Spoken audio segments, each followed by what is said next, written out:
এই আমার ভাই মরল কেন? এই আমার ভাই মরল কেন?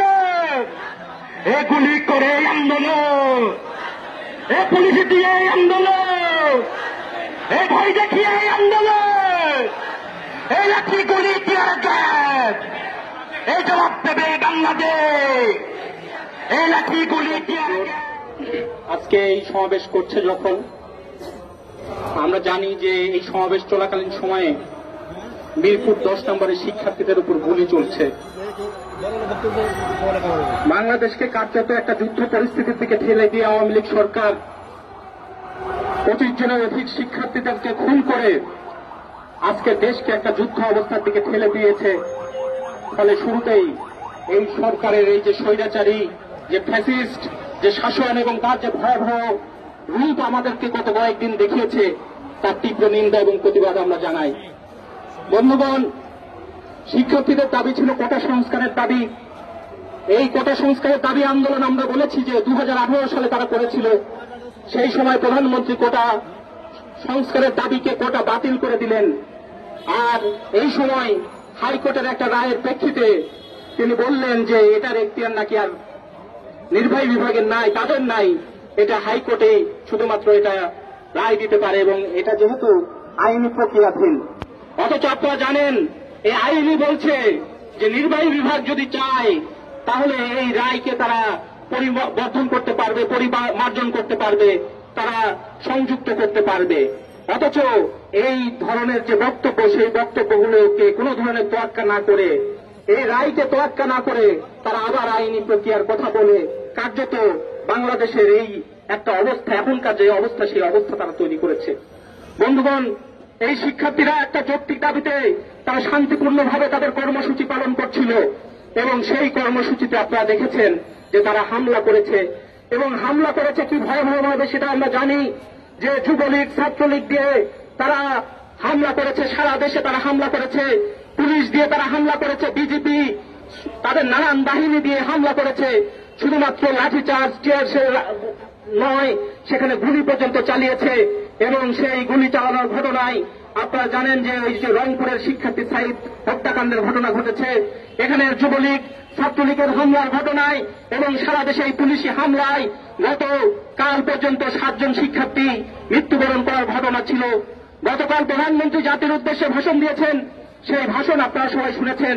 সেই ভাষণের মধ্য দিয়ে তিনি যেদিকে বাংলাদেশের শিক্ষার্থীরা এরকম একটা অনিরাপদ অবস্থার মধ্যে আছে, তার কোনো প্রতিফলন সেখানে ঘটে নাই, বরং তিনি বলেছেন পুলিশ নাকি শিক্ষার্থীদেরকে নিরাপত্তা দিচ্ছে এবং তিনি স্বজন হারানোর বেদনা তার চেয়ে নাকি কেউ বেশি বুঝে না। এই বক্তব্য দেওয়ার মধ্য দিয়ে তারা কোনো ধরনের সমস্যার সংকটের সমাধান করল না, একটা বক্তব্য দিল, একটা দায়িত্বহীন বক্তব্য এবং সেটার মধ্য দিয়ে আজকে আপনারা দেখেছেন কি ভয়াবহ অবস্থা তৈরি করেছে তারা সারা দেশে। গতকাল প্রধানমন্ত্রী বক্তব্য দিয়েছে আর আজকে এখন পর্যন্ত যতটুকু আমাদের কাছে খবর এসেছে প্রায় 20 জন মারা গিয়েছে এবং ঢাকা সহ এখানে সারা দেশে এবং মাদারীপুরে 5 জন মারা গিয়েছে। এভাবে 20 জনের মারা যাওয়ার ঘটনা ইতিমধ্যে আমরা জানি। ফলে এরকম একটা অবস্থা বাংলাদেশে তৈরি করেছে, একটা যুদ্ধ অবস্থা তারা তৈরি করেছে। ফলে আমরা যে কথা বলতে চাই যে এর দায় আমাদের দেশের যে প্রধানমন্ত্রী, সেই প্রধানমন্ত্রীকে নিতে হবে এবং অবিলম্বে এই দায়ভার নিয়ে, এই খুনের দায়ভার নিয়ে অবিলম্বে প্রধানমন্ত্রীকে পদত্যাগ করতে হবে। এই কথা আমরা এখানে বলেছি, এই ব্যর্থতার দায়ভার তাকে নিতে হবে।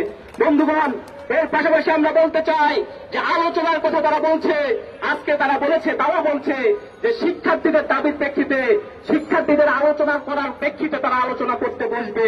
অথচ এই শিক্ষার্থীরা তারা তাদের আলোচনার কি কথা আছে, এই শিক্ষার্থীরা তো স্পষ্ট করে তাদের দাবির কথা বলে আসছে। এই কোটা সংস্কার যৌক্তিক সংস্কার করা হবে, এই ঘোষণা তারা নির্বাহী বিভাগের যে ক্ষমতা, নির্বাহী প্রধানের যে ক্ষমতা, সেই ক্ষমতা বলেই তারা দিতে পারত এবং একটা আমরা সেই বক্তব্য নানান সময় বলেছি যে একটা স্বাধীন কমিশন ঘোষণা করে সেখানে যৌক্তিক সংস্কার কি হবে, সেই যৌক্তিক সংস্কারের জন্য নানান মহলের সাথে তারা আলোচনা করে তার একটা সুনির্দিষ্ট প্রস্তাবনা করতে পারত। সেই প্রস্তাবনা কোনো কিছু না করে এরকম একটা অবস্থা তৈরি করে, একটা যুদ্ধ অবস্থা তৈরি করে তারা বাংলাদেশের মানুষকে এরকম একটা পরিস্থিতির দিকে ঠেলে দিয়ে আজকে আবার আলোচনার কথা বলছে, আইনমন্ত্রীর সাথে আলোচনা করবে। কিসে অথচ এই শিক্ষার্থীরা সেই কথা বলেছে যে এই শিক্ষার্থীদের আলোচনার কোনো পরিবেশ রাখা হয় নাই, স্কুল কলেজ বিশ্ববিদ্যালয় বন্ধ ঘোষণা করা হয়েছে, তাদের সহপাঠীদেরকে খুন করা হয়েছে, হাজার হাজার শিক্ষার্থীদেরকে আহত করা হয়েছে, মামলা করা হয়েছে হাজার হাজার শিক্ষার্থীদের নামে, এবং এখন পর্যন্ত সমস্ত জায়গায় হামলার ঘটনাগুলো ঘটছে। এরকম একটা অবস্থায় আলোচনা করে সেটার সমাধান করবে এই পরিবেশ শিক্ষার্থীদের নাই। ফলে এই কথা শিক্ষার্থীরা বলেছে। আমরা বলতে চাই যে অবিলম্বে শিক্ষার্থীদের যে দাবি সে দাবি মেনে নিতে হবে বন্ধুগণ, এবং এই ব্যর্থতার দায়ভার নিয়ে এই সরকারকে পদত্যাগ করতে হবে। আর একটা কথা আমরা বলতে চাই যে এই যে আন্দোলন, সেই আন্দোলন একটা কোটা সংস্কারের দাবিতে আন্দোলন ছিল। আজকে শুধুমাত্র এই কোটা সংস্কারের চৌহদ্দির মধ্যে আন্দোলন নেই, এই আন্দোলনের সাথে সমাজের সমস্ত স্তরের মানুষ যুক্ত হয়েছে। যে আবু সাইদকে খুন করা হয়েছে, সে আবু সাইদের ফেসবুক স্ট্যাটাস আপনি দেখেছেন, বলেছে অধিকারের জন্য আন্দোলন করতে গিয়ে জীবন দেওয়া হচ্ছে সবচেয়ে মর্যাদার এবং আনন্দের। এই আবু সাইদের ভাই যখন জানাজা পড়েছিল তখন সে বলেছে আমার ভাই মারা গিয়েছে, কিন্তু শিক্ষার্থীদের যে আন্দোলন, সেই আন্দোলনের দাবি অবিলম্বে মেনে নিতে হবে। আপনারা দেখেছেন যে একজন অভিভাবক তার সন্তানদেরকে রাস্তায় নিয়ে এসে এই মিছিলের সাথে যুক্ত করেছে, বলেছে এই মিছিল যদি না করে তাহলে আমার সন্তান সত্যিকারের যে শিক্ষা সেই শিক্ষা পাবে না। এই কারণেই আমার সন্তানকে আমি মিছিলে নিয়ে এসেছি। ছাত্রলীগ, যুবলীগ, আওয়ামী লীগকে সামাজিকভাবে বয়কট করার ডাক দেওয়া হয়েছে। সহপাঠীরা ফেসবুকে স্ট্যাটাস দিচ্ছে যে ছাত্রলীগের সাথে যুক্ত যে তার সাথে আমরা কোনো সামাজিক সম্পর্ক রাখবো না। বিশ্ববিদ্যালয়ের শিক্ষকরা ফেসবুকে স্ট্যাটাস দিচ্ছে যে ছাত্রলীগ করে যে শিক্ষার্থী, সেই শিক্ষার্থী আমার ক্লাসে যেন না আসে। ফলে এই শিক্ষার্থীদের একটা আন্দোলন তৈরি হয়েছে, একটা সামাজিকভাবে বয়কট করার আহ্বান তৈরি হয়েছে, গান লেখা হচ্ছে, কবিতা লেখা হচ্ছে। ফলে এই আন্দোলন শুধুমাত্র এই বিশ্ববিদ্যালয়ের শিক্ষার্থীদের আন্দোলন মনে করবেন না। এই আন্দোলনকে জামাত শিবিরের আন্দোলন ত্যাগ দিয়ে এই আন্দোলনকে থামানো যাবে না। এই আন্দোলন একটা সামাজিককরণ তৈরি করেছে। এই আন্দোলন বাংলাদেশের সমস্ত জনগণের একটা প্রাণের আন্দোলন হয়ে উঠেছে, এবং এই দাবির সাথে সাথে জনগণের যে দীর্ঘদিনের ক্ষোভ, যে আওয়ামী ফ্যাসিবাদী শাসন জগদ্দল পাথরের মতো চেপে বসেছে, তার বিরুদ্ধে একটা বিরুদ্ধতা, বিক্ষুব্ধতা মানুষের তৈরি হয়েছে। এই কারণেই সবাই এখন শেখ হাসিনাকে স্বৈরাচার বলছে, এবং বলছে যে আমাদেরকে যে রাজাকার বলেছে তারা কে বলেছে, বলেছে রাজাকার যে স্বৈরাচার সেই বলেছে। এবং সমস্ত শিক্ষার্থীরা আজকে শেখ হাসিনাকে গদি ছাড়ার কথা বলছে, পদত্যাগের কথা বলছে। আমরাও বাম গণতান্ত্রিক জোটের পক্ষ থেকে সেই পদত্যাগের আহ্বান জানাই, এবং বাংলাদেশের জনগণের কাছে আমরা আহ্বান জানাই শিক্ষার্থীদের যে আন্দোলন, সেই আন্দোলনের সমস্ত বিবেকবান মানুষ এই আন্দোলনের সাথে যুক্ত হন।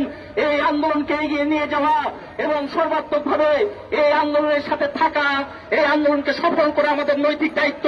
সেই আন্দোলনে আমরা সবাই থাকবো, সেই আশাবাদ ব্যক্ত করে বাসদ বাসবাদীর পক্ষ থেকে এবং বাম গণতান্ত্রিক জোটের পক্ষ থেকে সবাইকে সালাম জানিয়ে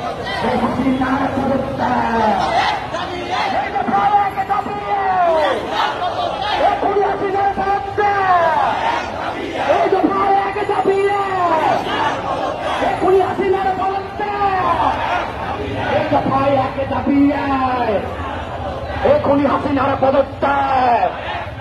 এই এরশাদ গেছে যেই পথে, এই আইয়ুব গেছে যেই পথে, এই আইয়ুব গেছে যেই পথে।